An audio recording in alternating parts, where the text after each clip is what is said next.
ಶ್ರೀರಾಮಕೃಷ್ಣ ವಚನವೇದ. ಶ್ರೀರಾಮಕೃಷ್ಣರು ಮತ್ತು ವಿಜಯ ಗೋಸ್ವಾಮಿ ಎಂಬ 7ನೇ ಅಧ್ಯಾಯದ ಮುಂದುವರೆದ ಭಾಗ. ಪರಮಹಂಸರು ವಿಜಯನಿಗೆ ಹೇಳುತ್ತಿದ್ದಾರೆ, ಪರರ ದಾಸತ್ವಕ್ಕೆ ಇಳಿದರೆ ಎಷ್ಟು ಆಳಕ್ಕೆ ಇಳಿದು ಹೋಗಬೇಕಾಗುತ್ತದೆ ಎಂಬುದು ನಿಮಗೆ ತೋರಿ ಬರುತ್ತದೆ. ಮತ್ತೆ ಹಾಗೆ ನೋಡು, ವಿಶ್ವವಿದ್ಯಾನಿಲಯದ ಅನೇಕ ಡಿಗ್ರಿಗಳನ್ನು ಪಡೆದುಕೊಂಡಿರುವ ಒಳ್ಳೆ ಇಂಗ್ಲೀಷು ವ್ಯಾಸಂಗ ಮಾಡಿರುವ ಅನೇಕ ಮಂದಿ ವಿದ್ವಾಂಸರು ಆಂಗ್ಲ ದಣಿಗಳ ಕೈ ಕೆಳಗೆ ಕೆಲಸಕ್ಕೆ ಒಪ್ಪಿಕೊಂಡು ದಿನವೂ ಅವರ ಬೂಟ್ಸ್ ಕಾಲಿನ ಒದೆತಕ್ಕೆ ತಿನ್ನುವುದನ್ನು. ಇದಕ್ಕೆಲ್ಲ ಮುಖ್ಯ ಕಾರಣ ಹೆಂಗಸು. ವಿವಾಹವಾಗಿ ಸಂಸಾರದ ಅಂಗಡಿಯನ್ನು ತೆರೆದು ಬಿಟ್ಟಿದ್ದಾರೆ. ಇಚ್ಛೆಪಟ್ಟರೂ ಈಗ ಅದನ್ನು ಮುಚ್ಚುವ ಹಾಗಿಲ್ಲ.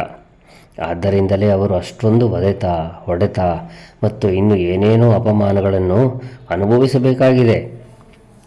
ದಾಸತ್ವಕ್ಕೆ ಯಮಯಾತನೆಯನ್ನು ಸಹಿಸಬೇಕಾಗಿದೆ. ಒಮ್ಮೆ ತೀವ್ರ ವೈರಾಗ್ಯದಿಂದ ಭಗವಂತನ ಸಾಕ್ಷಾತ್ಕಾರವನ್ನು ಪಡೆದುಕೊಂಡು ಬಿಟ್ಟಿದ್ದೇ ಆದರೆ ಬಳಿಕ ಹೃದಯದಲ್ಲಿ ಸ್ತ್ರೀಯರ ಮೇಲಿನ ಆಸಕ್ತಿ ಉಳಿದುಕೊಂಡಿರದು. ಒಂದು ಪಕ್ಷ ಆತ ಸಂಸಾರದಲ್ಲಿರಬೇಕಾಗಿ ಬಂದರೂ ಆತನನ್ನು ಸ್ತ್ರೀಯ ಮೇಲಿನ ಆಸಕ್ತಿ ಇರುವುದಿಲ್ಲ. 2 ಸೂಜಿಗಲ್ಲು, ಒಂದು ದೊಡ್ಡದು ಒಂದು ಚಿಕ್ಕದು ಹತ್ತಿರ ಇವೆ ಅಂತ ಇಟ್ಟುಕೋ. ಆಗ ಅವುಗಳಲ್ಲಿ ಯಾವುದು ಲೋಹವನ್ನು ಸೆಳೆದುಕೊಳ್ಳುತ್ತದೆ? ದೊಡ್ಡದೇನೋ? ನಿಸ್ಸಂದೇಹವಾಗಿ ಭಗವಂತನೇ ದೊಡ್ಡ ಸೂಜಿಗಲ್ಲು.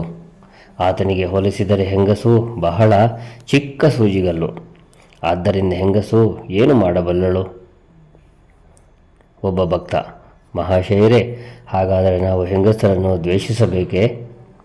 ಶ್ರೀರಾಮಕೃಷ್ಣರು, ಭಗವಂತನ ಸಾಕ್ಷಾತ್ಕಾರವನ್ನು ಪಡೆದುಕೊಂಡ ವ್ಯಕ್ತಿ ಹೆಂಗಸನ್ನು ಕಾಮದ ಕಣ್ಣಿಯಿಂದ ನೋಡುವುದಿಲ್ಲ. ಆದ್ದರಿಂದ ಆಕೆಯನ್ನು ಕಂಡರೆ ಆತನಿಗೆ ಹೆದರಿಕೆಯಾಗುವುದಿಲ್ಲ. ಆತನ ಕಣ್ಣಿಗೆ ಸ್ಪಷ್ಟವಾಗಿ ಕಂಡುಬರುತ್ತದೆ ಹೆಂಗಸು ಬ್ರಹ್ಮಮಯಿಯ ಅಂಶ ಎಂಬುದು. ಆಕೆಯನ್ನು ಸಾಕ್ಷಾತ್ ಭಗವತಿಯೇ ಎಂಬುದಾಗಿ ಆತ ಪೂಜೆ ಮಾಡುತ್ತಾನೆ. ವಿಜಯನಿಗೆ, ಆಗಾಗ ಇಲ್ಲಿಗೆ ಬಂದು ಹೋಗುತ್ತಿರೋ. ನಿನ್ನನ್ನು ನೋಡಬೇಕೆಂಬ ಇಚ್ಛೆ ನನಗೆ ಬಹಳವಾಗಿ ಇದೆ. ವಿಜಯ, ನನಗೆ ಬ್ರಾಹ್ಮ ಸಮಾಜದಲ್ಲಿ ಬಹಳ ಕೆಲಸ ಇದೆ. ಆದ್ದರಿಂದ ಸರ್ವದಾ ಇಲ್ಲಿಗೆ ಬರಲಾಗುವುದಿಲ್ಲ. ಆದರೆ ಸಮಯ ದೊರೆತಾಗಲೆಲ್ಲ ಖಂಡಿತ ಬರುತ್ತೇನೆ. ಶ್ರೀರಾಮಕೃಷ್ಣರು ವಿಜಯನಿಗೆ, ನೋಡು, ಆಚಾರ್ಯನ ಕೆಲಸ ಬಹಳ ಕಠಿಣವಾದದ್ದು. ಭಗವಂತನಿಂದ ನೇರವಾಗಿ ಆದೇಶ ಬಾರದ ಹೊರತು ಲೋಕಶಿಕ್ಷಣ ಸಾಧ್ಯವಿಲ್ಲ. ಆದೇಶವಿಲ್ಲದೆ ಉಪದೇಶ ಕೊಟ್ಟದ್ದೇ ಆದರೆ ಯಾರೂ ಕಿವಿಗೊಡರು. ಅಂಥ ಉಪದೇಶಗಳಲ್ಲಿ ಯಾವ ಶಕ್ತಿಯೂ ಇರದು.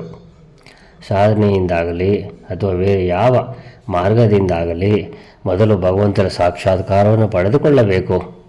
ಬಳಿಕ ಅದರ ಆದೇಶವನ್ನು ಪಡೆದುಕೊಂಡು ಲೆಕ್ಚರ್ ಹೊಡೆಯಬೇಕು. ಆತನ ಆದೇಶವನ್ನು ಪಡೆದುಕೊಂಡ ನಂತರ ಅಲ್ಲಿ ಆಚಾರ್ಯನ ಕೆಲಸ ಮಾಡಬಹುದು, ಲೆಕ್ಚರ್ ಕೊಡಬಹುದು.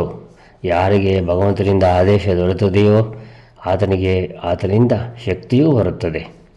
ಆಗ ಮಾತ್ರವೇ ಆತ ಆಚಾರ್ಯನ ಈ ಮಹಾ ಕಠಿಣ ಕೆಲಸವನ್ನು ಯಶಸ್ವಿಯಾಗಿ ಮಾಡಬಲ್ಲ.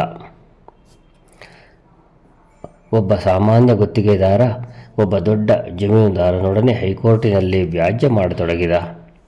ಆಗ ಜನರಿಗೆ ಗೊತ್ತಾಯಿತು, ಈ ಗುತ್ತಿಗೆದಾರನ ಹಿಂದೆ ಯಾರೋ ಒಬ್ಬ ಬಲಶಾಲಿ ನಿಂತಿದ್ದಾನೆ.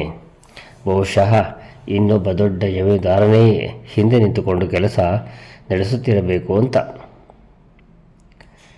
ಮನುಷ್ಯ ಸಾಮಾನ್ಯ ಜೀವ ನೇರವಾಗಿ ಭಗವಂತನಿಂದ ಶಕ್ತಿಯನ್ನು ಪಡೆದುಕೊಳ್ಳದೆ ಮಹಾ ಕಠಿಣ ಕೆಲಸವಾದ ಆಚಾರ್ಯನ ಕಾರ್ಯವನ್ನು ಆತ ಎಂದಿಗೂ ಮಾಡಲಾರ.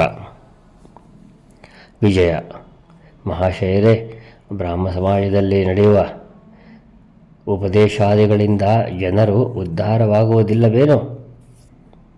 ಶ್ರೀರಾಮಕೃಷ್ಣರು, ಒಬ್ಬ ಇನ್ನೊಬ್ಬನನ್ನು ಸಂಸಾರ ಬಂಧನದಿಂದ ಮುಕ್ತನಾಗಿ ಮಾಡಲು ಸಾಧ್ಯವೇ?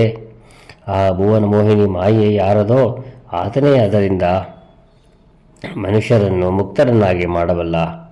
ಸಚ್ಚಿದಾನಂದ ಗುರು ಒಬ್ಬರನ್ನು ಬಿಟ್ಟರೆ ಬೇರೆ ಯಾರೂ ಶರಣರಲ್ಲ. ಯಾರು ಭಗವಂತನ ಸಾಕ್ಷಾತ್ಕಾರ ಪಡೆದುಕೊಂಡಿಲ್ಲವೋ, ಯಾರಿಗೆ ಅದರಿಂದ ಆದೇಶ ದೊರೆತಿಲ್ಲವೋ, ಯಾರು ಭಗವಂತನ ಶಕ್ತಿಗಳಿಂದ ಶಕ್ತಿಯುತರಾಗಿಲ್ಲವೋ ಅವರ ಕೈಯಲ್ಲಿ ಜೀವರ ಭವಬಂಧನವನ್ನು ಬಿಡಿಸಲು ಎಂದಿಗಾದರೂ ಸಾಧ್ಯವಾಗುವುದೇ? ಜಯ ರಾಮಕೃಷ್ಣ.